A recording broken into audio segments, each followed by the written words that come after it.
Hey River of Lifers, recently I broke a fast, and it was a 7-day fast, and I fasted from all foods and all liquids except water. And the reason I did that is I was really wanting to seek the face of God and hear His voice for a number of things. But number one on the list is, why expand the facility? Why do a big building? Why add to the space we have? And I really sought God, and first day didn't hear anything, second day, third day. The fourth day, He finally spoke to me very clearly, and I was actually shocked at what He said. He said, basically, don't seek a bigger building, seek a bigger God. I want you guys to lean into me and get to know me. I want you guys to really be hungry for my righteousness, not hungry for a bigger building. And that really settled in, and I want you to know that this is all about our relationship with God. No smoke, no mirrors. It's about our relationship with God. So then basically I asked God, well, how do we do that? And really, what does this look like? And that's where I really want to introduce to you a couple of key leaders that most every one of you know, and it's Katie Moist and Cole Anderson, and they head up our children's and student ministries. You're going to hear from them some real basic, exciting stuff that is going to probably literally blow you away. Hi everyone, I'm Katie, your kids ministry lead, and I'm really excited to be telling you about our kids expansion plan. On average, on a Sunday and a Wednesday, we have 100 kids coming to programming. It has been awesome to see God grow our kids program the last couple of years. With that growth, we are running into some tight spaces, both in classrooms and in big group time. We've even had parents say that their kids are a little bit overwhelmed with the tight spaces. This expansion is going to be a game changer for our kids program and to allow us to impact more families. The first thing that you are going to see with our expansion is added classrooms. We are going to use the classrooms we have. We are going to add 3 additional classrooms that will allow us to have 20 plus kids additionally in each classroom. It's going to be wonderful for our leaders to have this added space to impact more kids in our community. In addition, we will have a sensory and a quiet room when kids might need to take a break from classes. We will be adding more space to our nursery to accommodate more families as we continue to grow, and more play space for those kids. We will streamline our check-in process and add more check-in stations. We will also add really clear signage for where kids have classrooms and where our big kids' places are. In addition to that, we are going to be having a new worship center. It's going to be a great place specifically designed for kids with kids seating and kids decor, and we will be able to change up things for the seasons. Last but far from least is our new indoor playground. This is going to be a game changer for kids programming and childcare for events.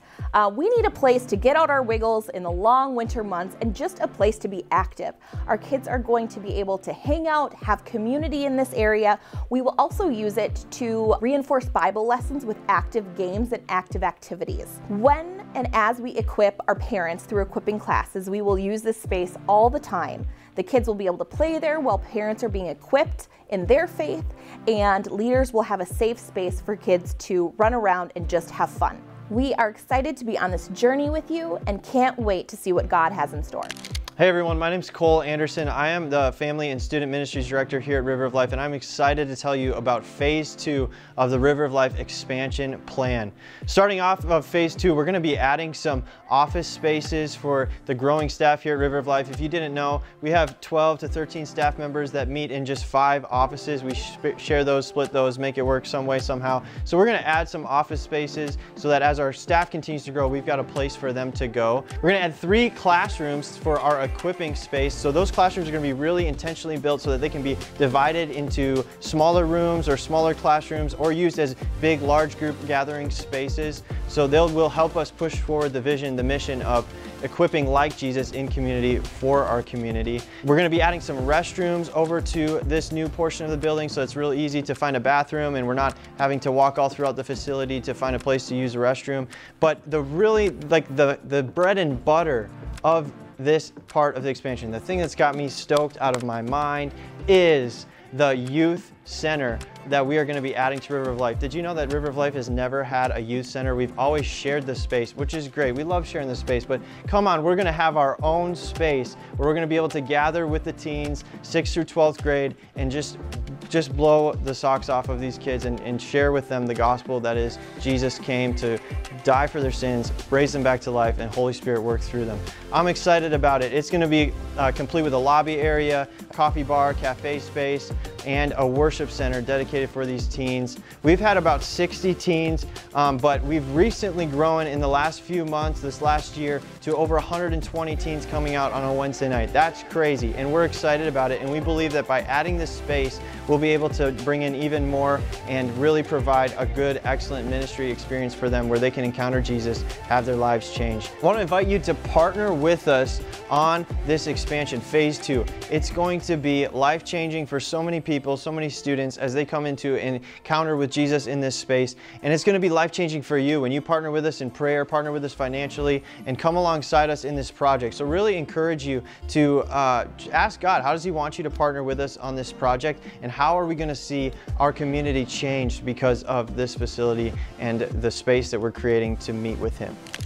So you guys just saw phase 1 and phase 2. Let me tell you about phase 3. I'm really excited about phase 3 because it's actually a larger sanctuary, but not just a larger sanctuary, but all the goodies like that come with that, like a larger space, like a prayer room, like a real prayer room, like a real space for moms with nursing moms with little kids, like a kitchen, like a humongous lobby area to really connect with people. And there's even more, but I mean that's just so we're very excited about phase 1, phase 2, and phase 3. But the bottom line is none of this is really going to happen unless we all participate. What I'm going to ask you to do is first just take your time, unless you're like ready now to give, and you might be. But for a lot of you, you might need some time and some space to really get quiet before God. If you're married, talk to your spouse and really ask God, how much should we contribute to this? And let me just make it really clear. What we're asking for is not equal gifts, but equal sacrifice.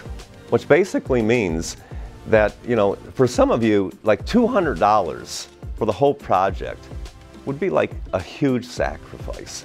And man, God sees that, and He's going to bless you for that. That's sacrificial giving. But for someone else, it might be a lot more, like several million even.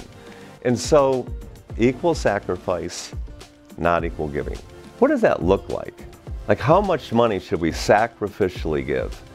And part of that is really just partnering with God. I mean, it's an opportunity for us, for Ann and I, to kind of draw together in our relationship with God. So when He finally gives us that number, and I know it's going to be a number that we have peace with, that's going to stretch us, okay?